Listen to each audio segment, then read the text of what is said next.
All right, good morning. Welcome to week 3. So, I want to talk about the latest ODP, which just posted today, and then I want to look at sample full pseudocode for homework 3, and then I want to switch gears and start talking about C for the next few days. So any questions before we get started?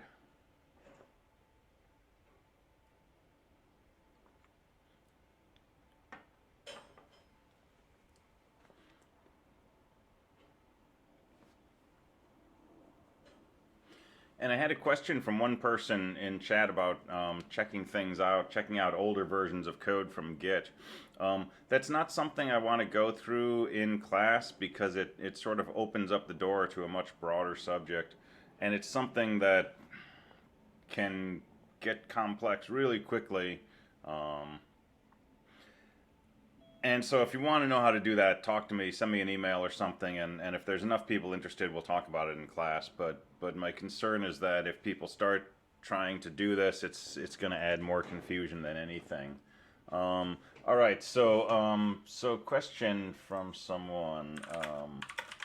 What's the difference between echo and printf? Pretty much always in this class, I'll stick to echo for bash scripts. So we can do things like this. X equals 12, echo $x, and we get the value of that. We can also say something, and let me see if I can get the syntax right in fewer than 3 tries.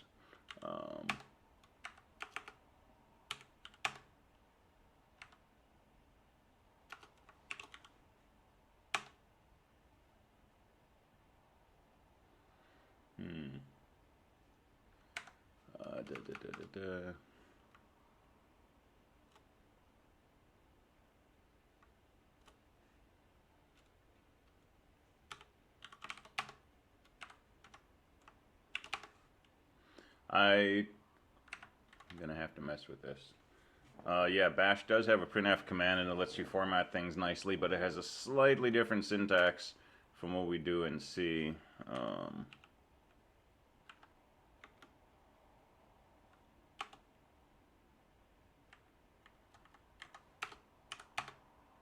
I'll mess with it. I'll let you know. Or we just look at the man page. So printf space format space arguments.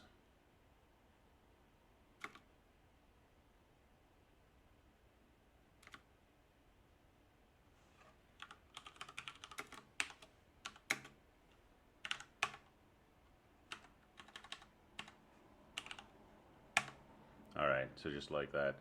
So printf space and then the format that you want, just like you would do in C, and then space and then the variables that you want to put in there. So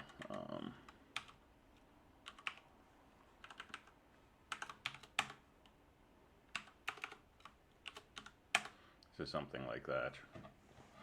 So it lets you do more control than echo. And if you're familiar with printf and C, you can use all that stuff. So you can pad things on the left or the right. You can space pad. You can zero pad. You can force things to come out in a particular format. And it's particularly useful for strings because you can use %s and put things before and after them. You don't have to worry as much about special characters and so on.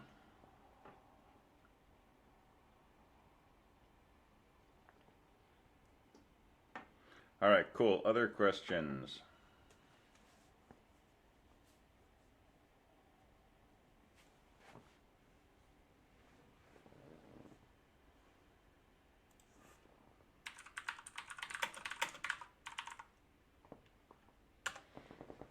All right, so let's dig further into pseudocode for homework 3 in particular. So, let's talk about the ODP first.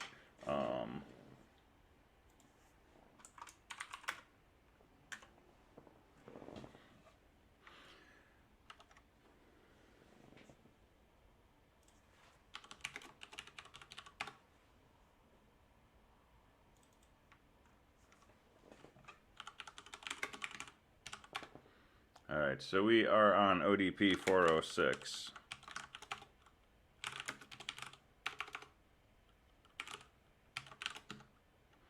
I sent an announcement this weekend.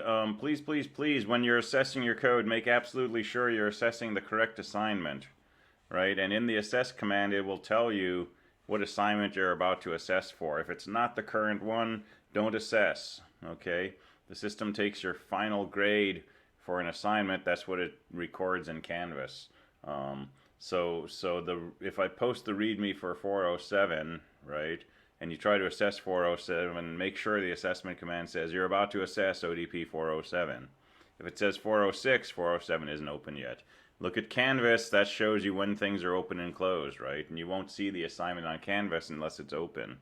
But if you just go to the server and use the README, make sure the assess command confirms that you're assessing what you think you are.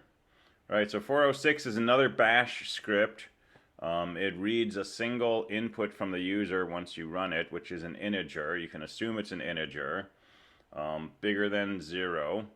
And your program should print out that many pipes side by side, followed by the number in parentheses. So here's just an example. If I say ODP 406, it sits there and waits for me to type something. I type in a 5. It should print 5 pipes, followed by a 5 in parentheses, a new line, and that's it. Okay, so that's all it should do.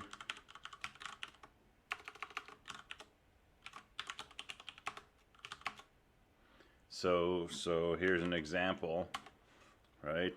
It doesn't prompt, it doesn't say welcome to my ODP, it doesn't say how many things would you like to print. It just sits there. There's no prompt, waits for you to type in a number. You type in a number, hit enter, it prints out that many pipes followed by the number in parentheses and a new line, and it's done. Okay, that has to be exactly what it outputs to get 10 out of 10, otherwise it's 0 out of 10, right? It's all automated. So it's a bash script. You need to do a read statement. You need to be able to make a loop. Okay, make a while loop, increment a variable, start at 0, stop when it's equal to the number that was input, and inside that loop echo your pipes. If you want to echo something without a new line at the end, say echo -n, right, and it will output whatever you asked it to, but it will not put a new line at the end. So inside your loop, as you're looping through 23 times, just do an echo -n followed by, a pipe symbol, and it'll print those pipes side by side. When you come out of the loop, echo, parentheses, $n, close paren, that'll print out the last part of your output, the number in parentheses, and then a new line at the end, and you're done. What about the italics and bold statement? Where do you see that? Oh,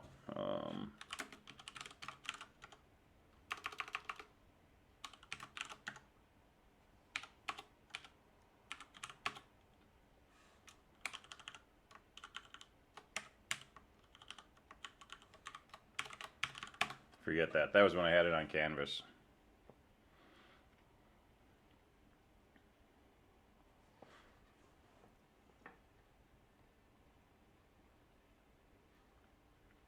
So ODP 406 is how you run the script. 5 is the user input, and then the pipes with the 5 in parentheses is the output.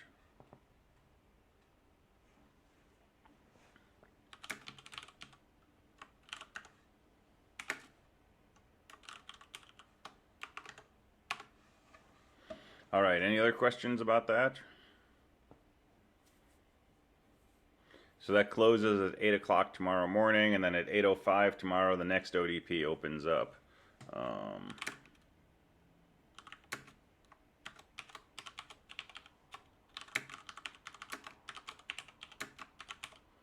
So assess the name of your script twice.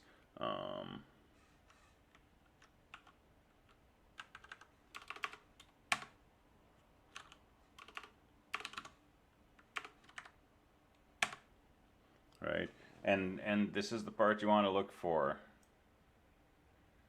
You are about to assess your code for ODP 406.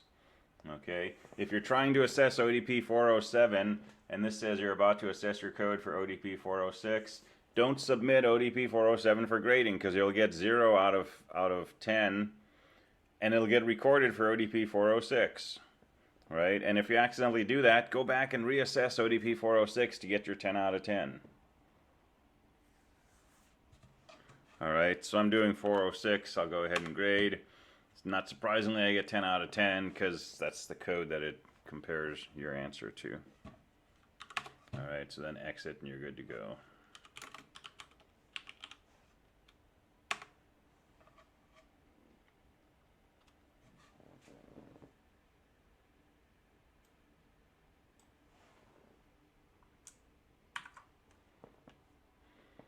All right, so let's do pseudocode for homework 3. Oops.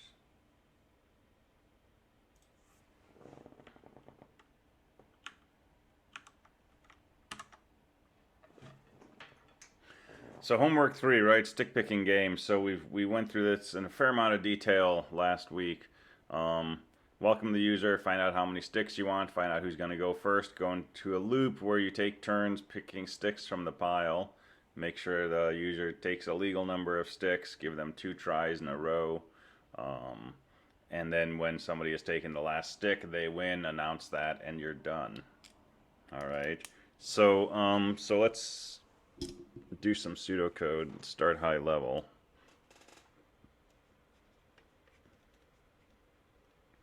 Put in a welcome message, that's just a bunch of echo statements.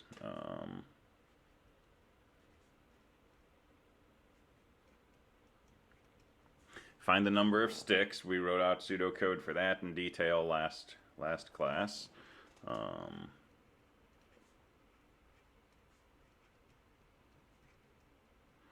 Find out who goes first. And we worked out pseudocode for that in detail in the 11 o'clock class, so that's on the video for that.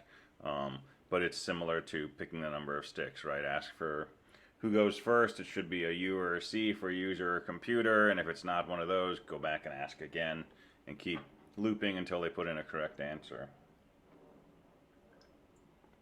All right, how do we do the main body of play?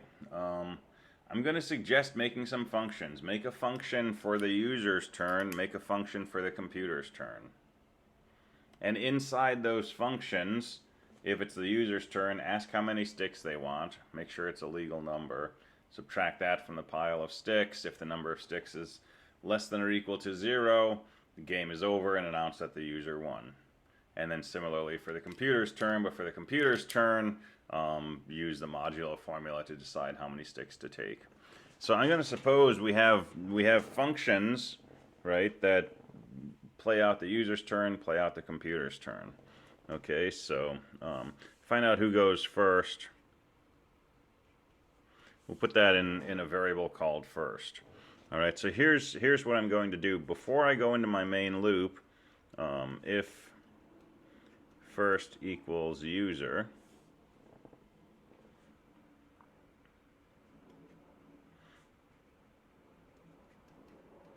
then let's go ahead and run one user turn. And then I'm going to go into a loop which says CPU turn, user turn, and just loop forever. All right, this is a really sort of simple way to manage the looping and the fact that you don't know where the loop begins. Does it begin with the user or with the CPU taking a turn? Let's just do one thing right in the beginning before we loop and see if the user should go first. And if they should, do a user turn right here, and then do CPU turn, CPU, user turn. If the computer is supposed to go first, this will not execute, and the first thing will be the computer's turn, and then the user turn, CPU turn, user turn, and so on. So I don't need to be keeping track of a variable that I alternate between user and computer and so on. You can do that too, but this is sort of an easier way. Assuming that we've got a function for this, we've got a function for that. Otherwise, I have to write the whole user turn logic up here. That's a pain. Okay, so good use of modularizing here. That's my whole program, right? And this can be a function, this can be a function, this can be a function. That's an if statement, those are two functions. It's like a 6 or 7 line main program. And if you're doing a thorough job of modularizing code, you can expect your main program to be pretty short and pretty straightforward to read, but not actually having a lot of sort of standalone executable code in it. Okay, it's mostly just calls to other functions. Now you can go overboard, you can make every function just a bunch of calls to other functions and end up with 5,000 functions that do nothing. But for a main program, that's not a bad strategy, to have your main program just be calls to other functions, because, you know, that's your top level code. That's the sort of highest part of the hierarchy. It's nice to keep that pretty clean, so that all the details, okay, well, I want to be able to pick 5 sticks, right? Do I have to change 25 things in my main program? No, right? I'm just going to change user turn. It's a self-contained function. I want to randomize who goes first. Well, I'm just going to change my who goes first function to return a random number or a random choice. All right, so this isn't bad as a high-level view. There's other ways you can do it. Okay, for example, I could make my main loop, which looks something like this. So here's a second approach.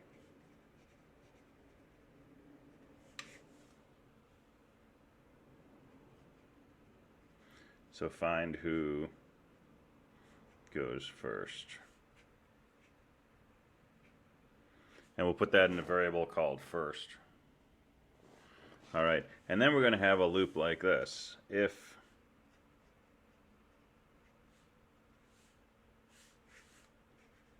let me call this turn, because we're going to change it. So if turn equals user, and this is not how we write if statements in bash. This is pseudocode, okay? So if the turn is equal to the user, let's do the user turn. And then set turn equal to CPU. Else, and my comment here is must be CPU's turn. CPU turn, and then change the turn to be the user.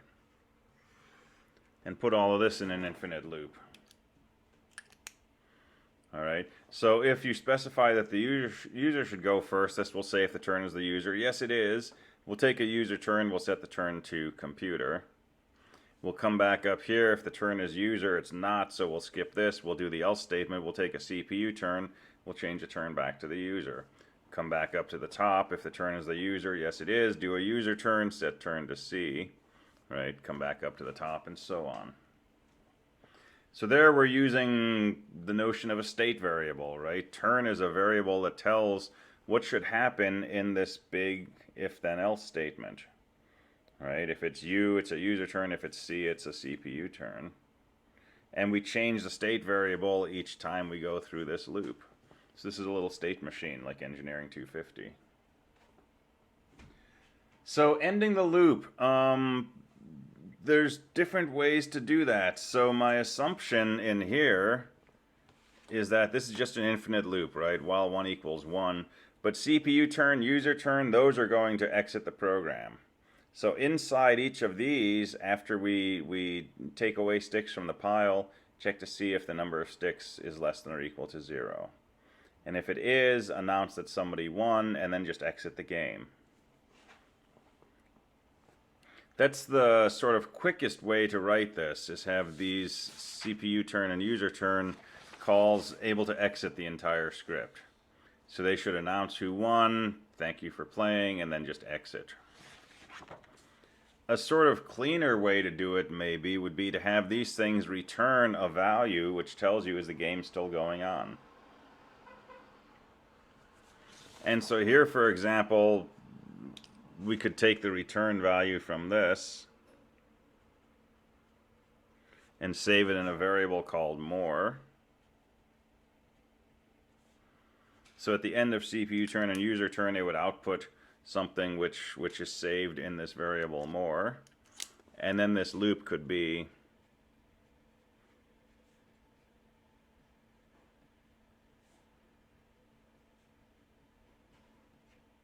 well, the variable more is equal to, say, yes. And then you could write these functions to return either a yes or a no to say, should there be more gameplay going on. And so when they detect that the pile of sticks is gone, they return no. And then down here, we'll exit the loop. And then game is over. So we can thank the person for playing, and we can exit and so on. So one of my mantras about programming is make life easy on yourself. Be lazy, right? We're using computers because computers will do the work for us. Take that as far as you like, right? Be as lazy as you possibly can. Exit inside here, you're done. You don't have to worry about passing variables back and forth and all this kind of stuff. And it keeps the code clean looking up here, right? The only reason that might be sloppy is that, you know, maybe this is part of some bigger system. Maybe there's some game playing system that says, what game do you want to play? And you can say stick, and now it's going to run your script. Well, if you exit from your script inside here, right, maybe you've exited from the whole game playing script that somebody else was writing and using your code as a piece of. But we're writing this ourselves. I'm not putting any requirements on you as far as how you exit. Make life easier on yourself.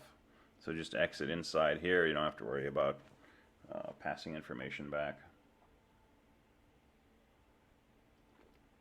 But as always, you're welcome to do, you know, whatever makes sense for you.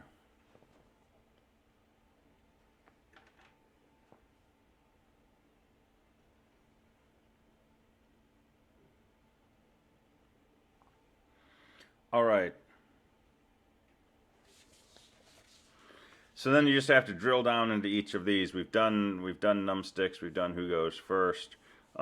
User turn, CPU turn. Let's just take a quick look at what those might look like.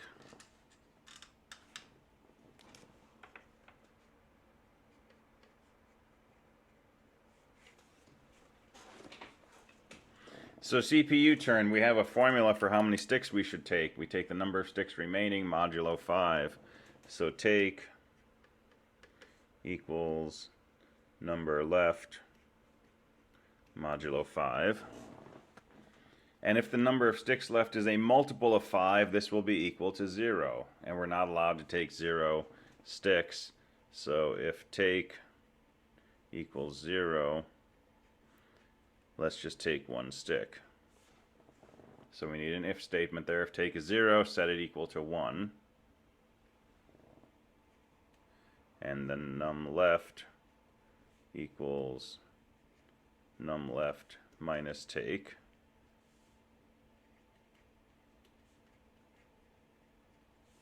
Echo I took take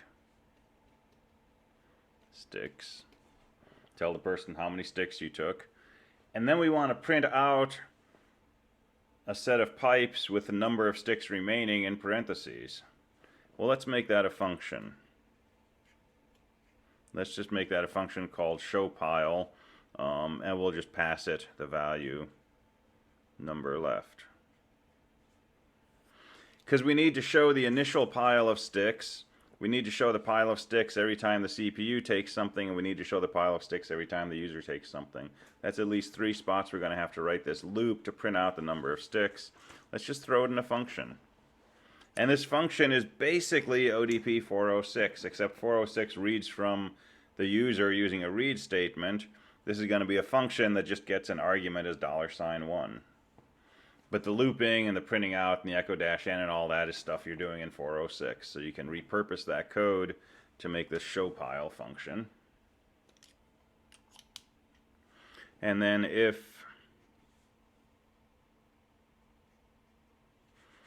the number left is less than or equal to 0, we should print out that the CPU won, and then we should exit the game, thank the person for playing, and so on. So we could write this here. If number left is less than or equal to 0,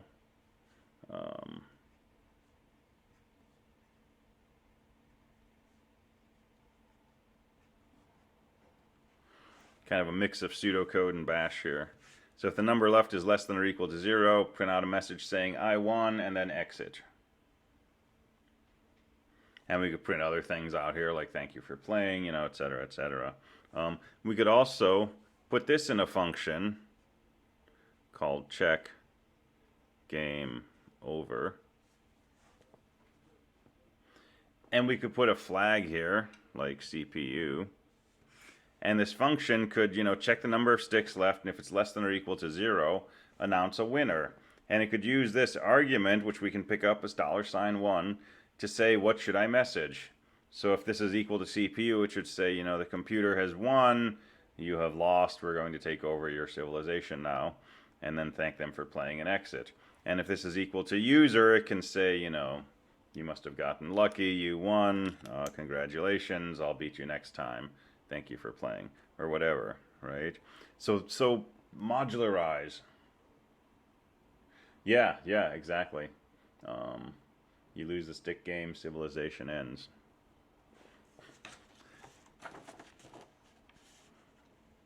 All right, and then user turn.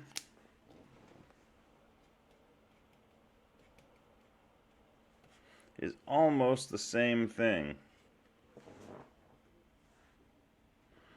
The only difference is these two steps up here. So we need to ask the user how many sticks do they want to take. We need to make sure it's a legal number. If it's not, we need to know if they made an illegal choice previous turn, and if they did, kick them out. Otherwise, warn them, get a number again, make sure the number is legal. Okay, so let's make a function. Get number from user.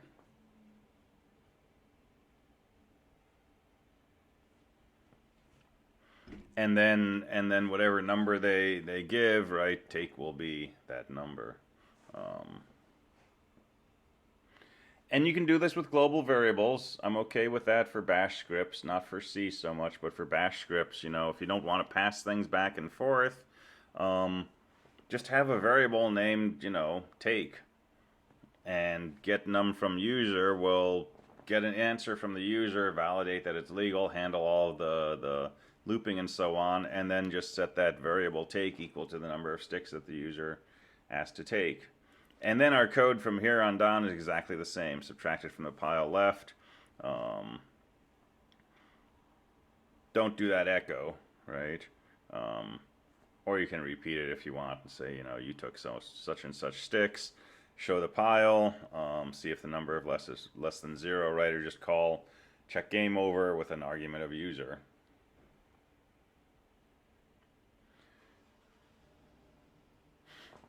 All right, makes sense? And so get num from user, that's our last piece of pseudocode. And that's a little bit significant.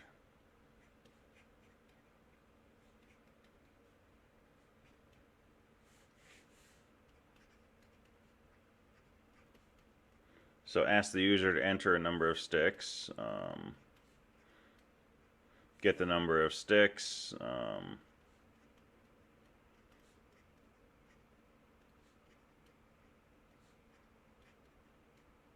if it's legal, then set take equal to the number of sticks and exit your function. Otherwise, warn the user, get their second response. If that's legal, set take equal to that number and return. Otherwise, forfeit.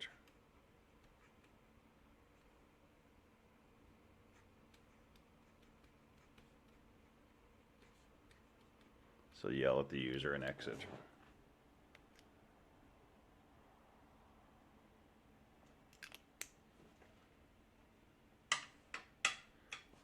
So a fair amount of code, right? But the pieces are pretty small, right? This may be the largest piece of code, right?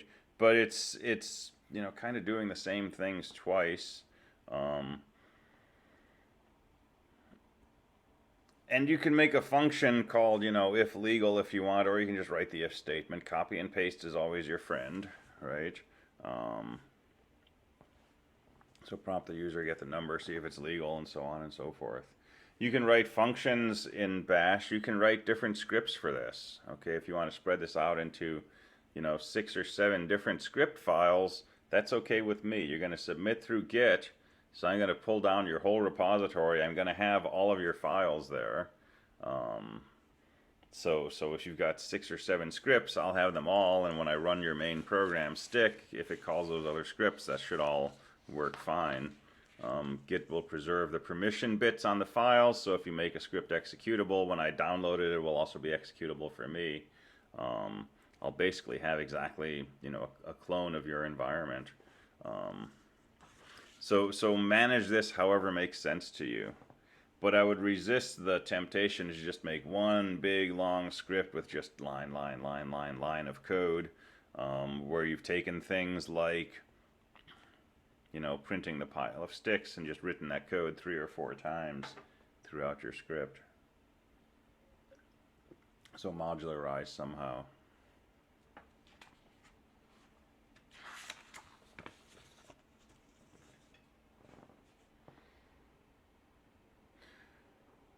All right. So any questions about that? That's probably my last sort of planned lecture on homework 3. We can definitely, address questions in lecture or office hours about that. But that's sort of my synopsis of what I have to say on that ODP, on that homework assignment.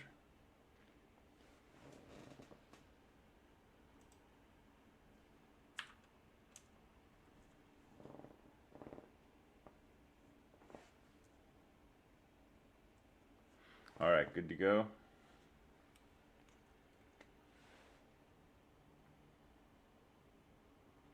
All right. So let's talk about C.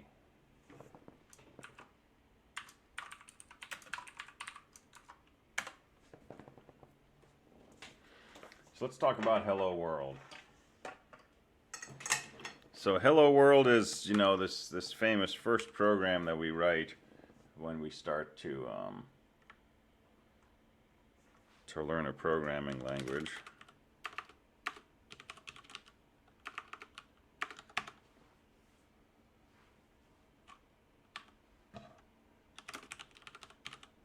So let's write this out.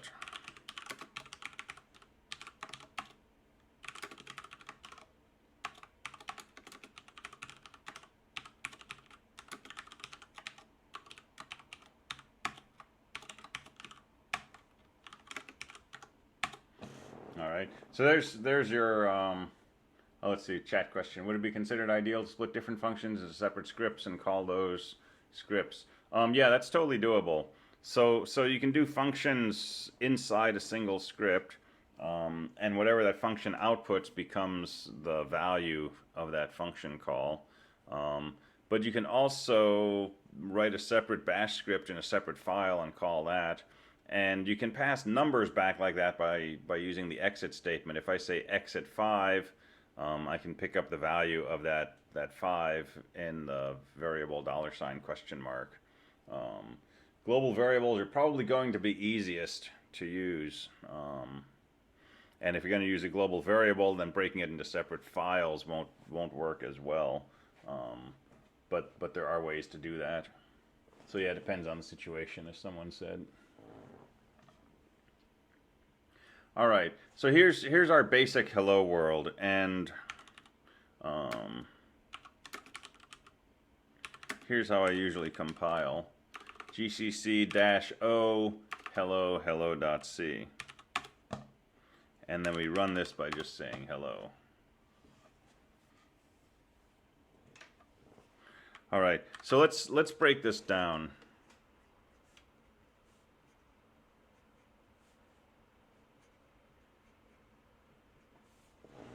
Okay, so this was how I compiled.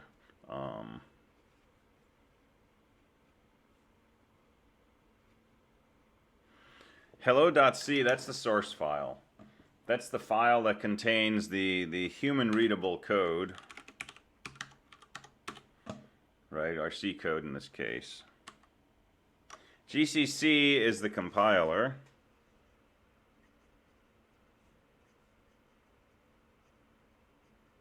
So it's the GNU C compiler. -O is a switch, which says what should we call the output file, and the switch is followed by the name of the output file. And in this case, since we're calling a compiler, the output file is the executable file.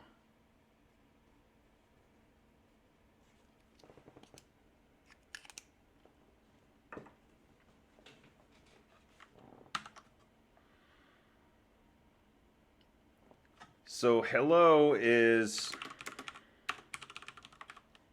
the compiled version of hello.c. So hello.c, 63 bytes. Executable file, 8600 bytes. Quite a bit bigger.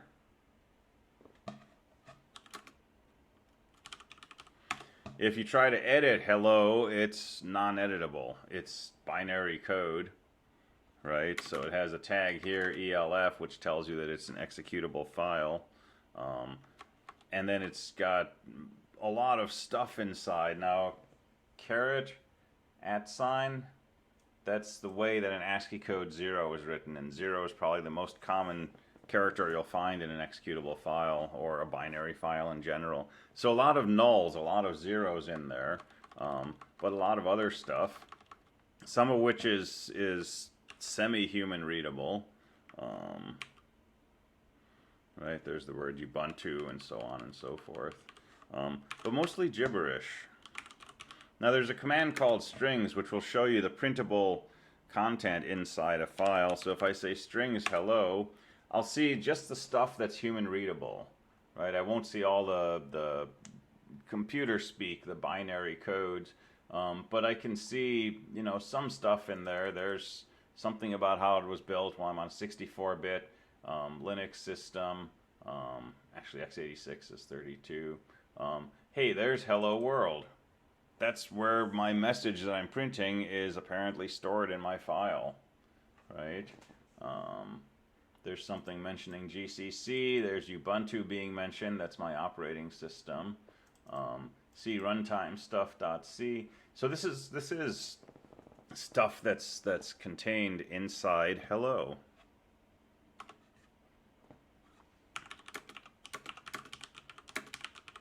If I use a -G switch when I compile, and I look at my hello,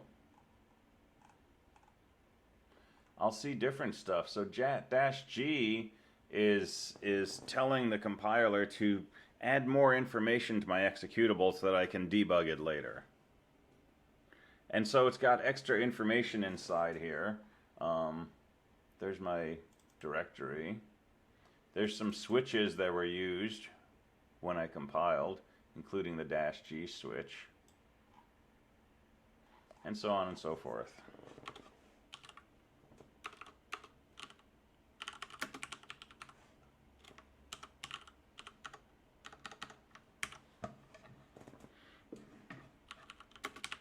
All right, XXD is another way that you can look at a binary file. So XXD shows you this kind of old school hex dump. And so it shows you the contents in hex over here. So these are addresses in the left column. So starting at address 0, address 10 hex, which is 16, address 20, which is 32, and so on. And the contents of the file go from left to right, and then from top to bottom. So the first byte in my file is hex code 7F. That's the ASCII code for delete, followed by 45E, 4CL, 46F, and then ASCII code 2, ASCII code 1, bunch of nulls, and so on. And XXD is really useful for dealing with binary files. Okay, it's a great way to dig in and see what's inside a file that you can't normally look at with a VI or cat or more. And it gives you more information than strings. All right, So we don't really care about this too much at this stage of things. We'll play with the debugger in a few weeks, and we'll start digging further into some of this binary stuff. But mostly we care about, the source file and the executable, which we can run by just typing its name, and it'll do whatever the C code said to do. So let's dig into the C code itself. And let's see what some of these things are doing. Now, this is a 5-line program. So it should be pretty straightforward. Well, the first thing we see is this mysterious thing we always put at the beginning of programs, number sign include, angle bracket, standard IO.h, close angle bracket. So let's get rid of that. And let's recompile.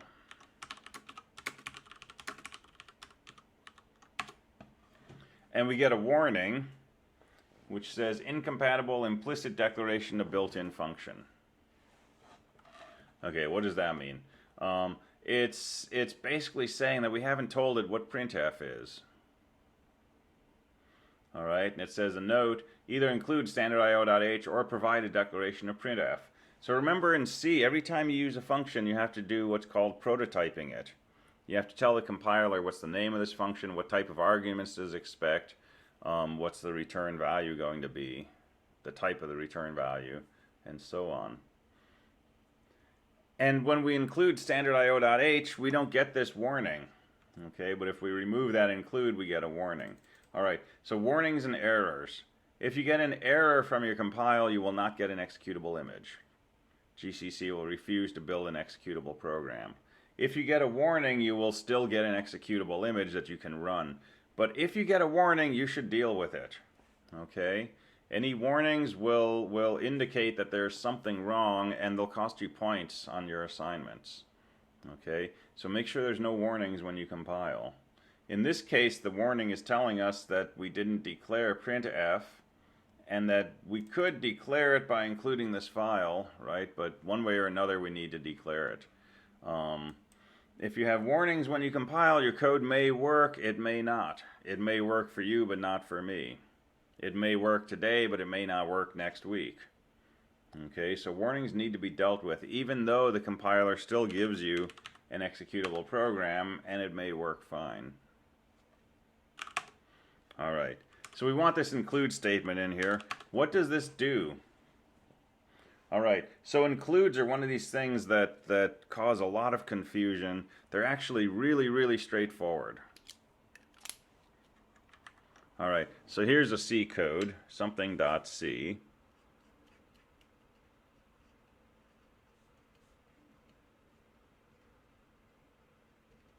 And maybe I've got some lines in the beginning, maybe I've got some lines at the end, and somewhere inside here I have a statement which says number sign include, quote, file name. Okay, what this does, before the C compiler ever starts compiling my C code, there's something called a preprocessor. Okay, it's called the C preprocessor. And the preprocessor will see this number sign include, it will look for a file with this name, it will open that file, it will read its contents, and it will put those contents right here in my source program.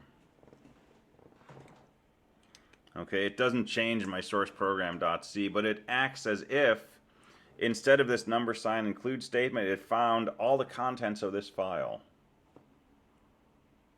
Okay, that's all that an include does.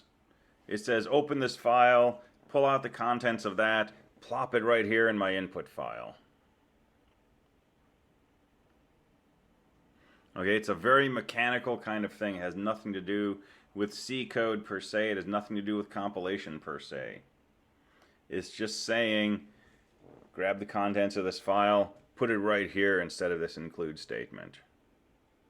So if I have 5 lines of code in my file name, right here this gets replaced with 5 lines of code from file name. If I've got 5,000 lines in here, this gets replaced with 5,000 lines from that file. This is before you do any actual compilation, before things get converted from C into assembly language and machine language. Okay, it's a separate step. It's called the C preprocessor. There's a command CPP which will just do this piece of the compilation. All right, now we usually write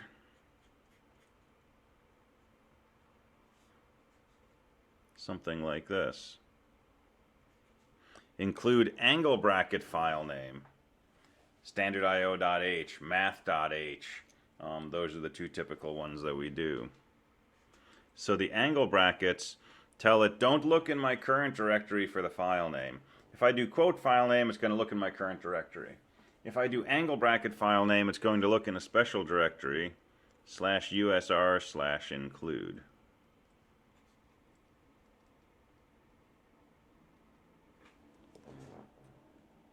And this is a thing because, for example, standardIO.h, everybody wants to include that.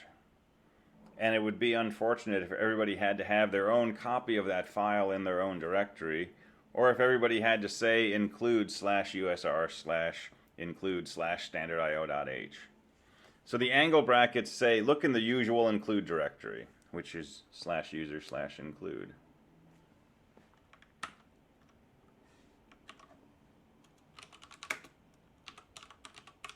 So if we go to /usr/include, we see a whole bunch of .h files in here, including, guess what, good old standardIO.h. But also string.h, and math.h, and all of these other .h's that we include sometimes, they're all sitting in this directory. And some of these things are actual directories that contain other things. So here's something called ARPA. And if you look in ARPA, there's other .h files. So you can include angle bracket ARPA/inet.h and get the information from there.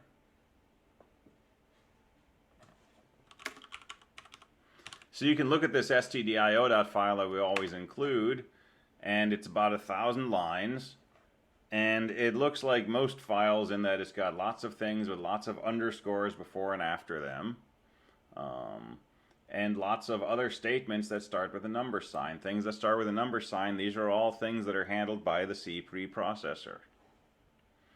So all of this is just being used to make C code that will eventually get compiled. And a lot of it is, you know, making the tools happy.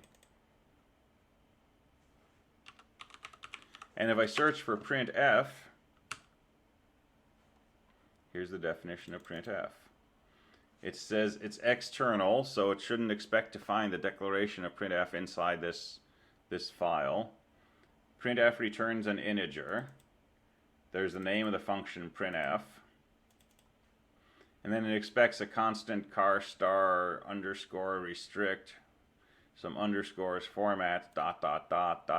means there's an unknown number of arguments. This is why we can call printf with 1 argument or with 15 arguments, right? So it's something called var args. But this is the prototype for printf. This one line inside standardIO.h is why we do not get that warning when we compile if we have that number sign include statement. And there's all kinds of other things set up in here, right? 1,000 lines worth. And generally, we don't worry about what's in this file, right? We know how to use printf. We know we should include standardIO, and everything works.